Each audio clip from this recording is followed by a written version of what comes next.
sakit lama itu ada.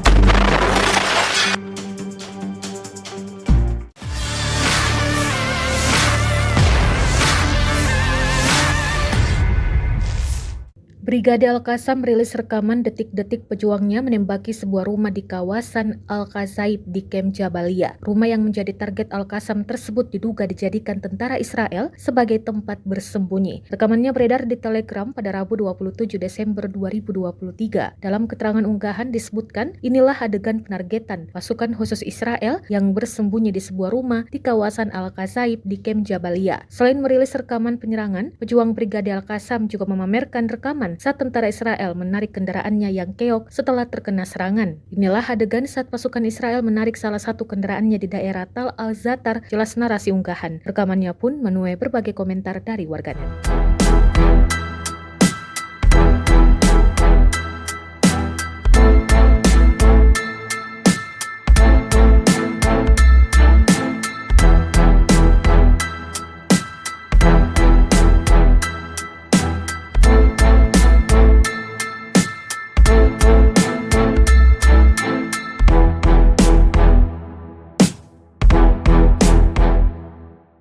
Download Tribun X sekarang, menghadirkan lokal menjadi Indonesia.